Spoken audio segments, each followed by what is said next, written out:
Hello, everybody. Welcome to the Metal Matt podcast. And this is going to be a brief episode because I don't have a lot of time right now because there's some stuff just got in the way. So this is going to be a brief episode, and I'm not going to be able to talk what I want to talk about, and that's Kiss, the entire Kiss discography. So tomorrow I'm going to try and record a bonus episode that will be that. But tonight I will be talking about something Kiss related, and that's the Rock and Roll Hall of Fame. But first, well, I don't really have anything to talk about, so we're just going to kind of skip over it, and we're going to go right to shoot the shuffle, which is I'm going to show songs on my iPod, and we're just going to see what happens. Give my opinion on some of the songs I've been listening to that are on my iPod. So number one is "Rollin' Air Raid Vehicle" by Limp Bizkit from Chocolate Starfish and the Hot Dog Flavored Water. A lot of WWE fans may know that this was Undertaker's theme for a while, and this was an interesting time in music where new metal just seemed to rule the landscape. I don't have anything against new metal. I like it, but you know, there's really not much to say about it. It's basically rap metal, but just a little bit more sleazier, a little bit more dirty, and so I like this song. It's pretty fun. Number two is "Close to the Edge" by Lisa Marie Presley from Storm and Grace. I'll be honest with you. I really, I kind of didn't like her new album because it just wasn't my taste, you know. That kind of roots rock thing just it is my taste. And I loved her first two albums. I really did, but no, that's not to say that her new album isn't all bad. Like it's honestly good lyrics wise, but the music I'm not a fan of. Some of them I do like "Over Me" and "You Ain't Seen Nothing Yet," and so stuff like that I really do like. But for the most part, it's just not my taste in music, you know. But I think it's pretty good on its own. So number three is "Awakening" by Judas Priest from Nostradamus, and this is an interesting album by Judas Priest. It's a concept album about this philosopher Nostradamus who I think predicted 2012 or the end times or whatever. It's an interesting album to listen to. And speaking of Judas Priest, they have announced that they're going to be doing a new album and that it's actually finished. And so I really look forward to that. Okay, number four is "I Still Love You" by Kiss from Creatures of the Night. Creatures of the Night is probably their heaviest album, I think. It's got the late great Eric Carr on drums and a whole bunch of session musicians filling in on lead guitar, and it's a really good album. And this is definitely one of the standout tracks of it. Number five is "Prisoner of Love" by Graham Revell from the Bride of Chucky score. I have all these Bride of Chucky scores because that's obviously it's my favorite movie, and it's a really good one. You know.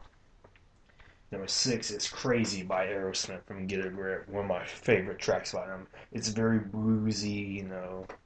It kind of, in some ways, it's a bit relaxed, I should say. Number seven is "I Need to Know" by Tom Petty and the Heartbreakers, and this is a really cool album or song, I should say. It's a really good one. Number eight is Number eight is "Briefcase Full of Guts" by Death Clock from the Death album. Death Clock is a really good fictional band, and they have a show on Adult Swim called Metalocalypse, which is really funny, and it's sort of like a heavier Spinal Tap, I should say. So if you like Spinal Tap, you're probably going to like Metalocalypse. So number nine is "Fractured 3" by Ace Frehley from Trouble Walking, and this is honestly a really cool song by him. It's part of his Fractured series. There's Fractured Mirror on the first one, There was another Fractured song on Freely's Comment, or it was either Freely's Comment or Second Side. I think it was Freely's Comment, but I'm not sure. I have to check on that. Fractured 3 on Trouble Walking, and Fractured Quantum on Anomaly. But as far as all the ones that I've listened to, this one is by far his best. And I think it's his best song, period. It has some great solos, great stuff. Ace Frehley, one of the powerhouse guitar gods. So this is a really cool song to listen to. And number 10 is Sweating Bullets by Megadeth from Countdown to Extinction. Megadeth is really cool, and this song is really cool too about kind of schizophrenia, and the video is really cool too. It has all these Dave Mustaines and other band members walking around, and it's really cool. And Countdown to Extinction is a really cool album, by the way. So if anybody is kind of new to Megadeth and they wanted to kind of start off with the album, I would highly suggest Countdown to Extinction be the first one, and then working your way to the others. So that's all for Shoot the Shuffle, and now it's time to get on to the main portion of the show, and that's being the Rock and Roll Hall of Fame, or as many like to call it, the Rock and Roll Hall of Shame. And it deserves that name because, I'm just going to kind of tread some water here. And I'm probably going to be repeating what everybody has been saying about the Rock and Roll Hall of Fame, and that it's a joke. Pure and simple. It is a joke. First of all, just the way they disrespect some bands. Like, they have disrespected so many bands. For example, Alice Cooper. He is, the man. He invented shock rock. And if he wasn't there, if he had never existed, Kiss would not exist. Gore would not exist. Who else? Slipknot. All these bands, they would not exist if it wasn't for Alice Cooper. Alice Cooper, I don't know. It's usually 25 years for an artist to be eligible.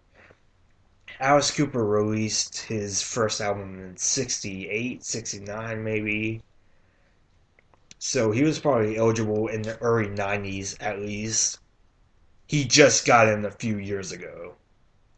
If that doesn't speak volumes about it, I don't know what does. It's not just waiting for them, just ignoring them for all these years.